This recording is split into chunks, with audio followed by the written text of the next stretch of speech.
बच्चों, अब तक हमने ये जान लिया है कि वे स्थान जहाँ दो हड्डियाँ आपस में जुड़ी हुई होती हैं उसे संधि कहते हैं।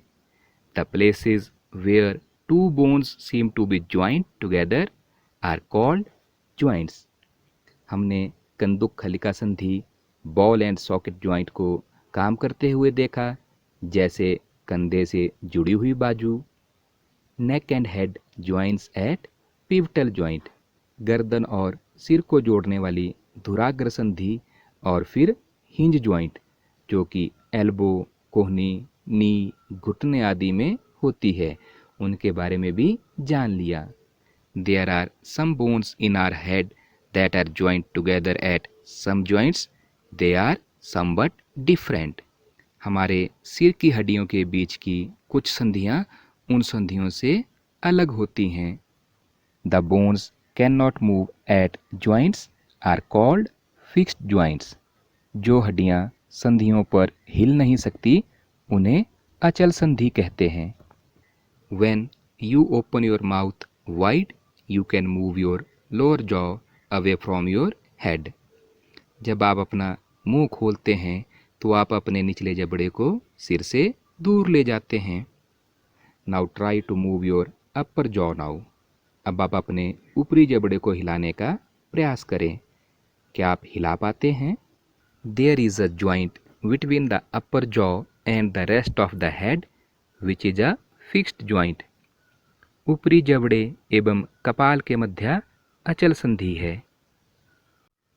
Children, can you tell me who gives the different parts of the body their different shapes?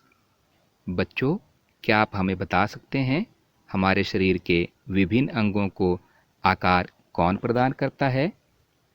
If you wanted to make a doll, what will you make first? यदि आप एक गुड़िया बनाना चाहते हैं तो आप पहले क्या बनाएंगे? Perhaps a framework to give the doll shape before making its outer structure। संभवतः गुड़िया को आकृति प्रदान करने के लिए ढांचा बनाएंगे।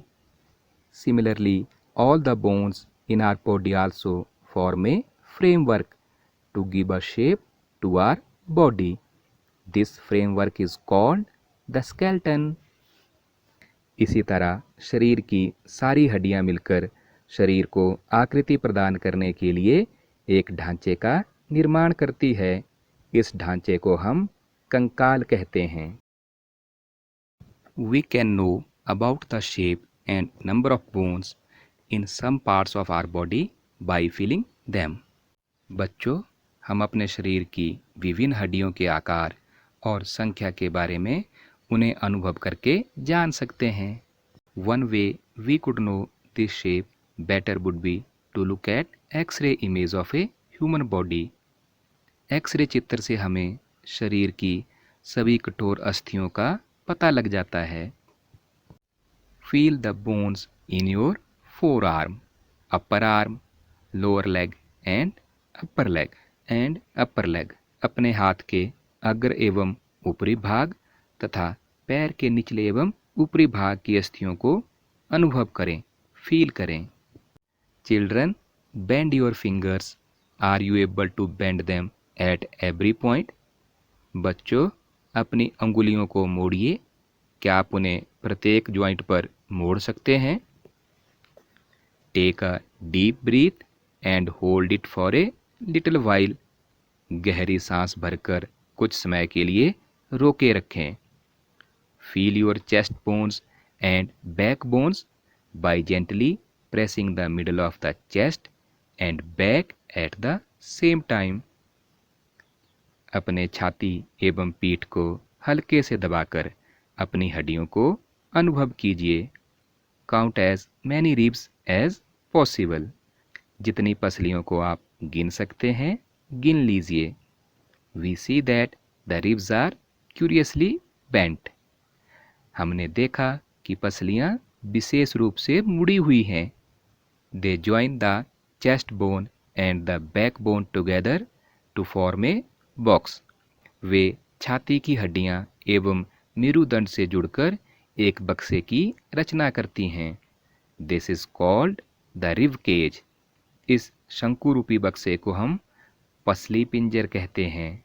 सम important internal parts of our body lie protected inside this cage. हमारे शरीर के कुछ महत्वपूर्ण अंग इसमें सुरक्षित रहते हैं। फॉर एग्जाम्पल हार्ट हमारा हृदय, लंग्स हमारे फेफड़े, एट्सेट्रा इत्यादि।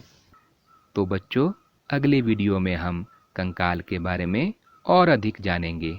So students, in our next video we will learn more about skeleton.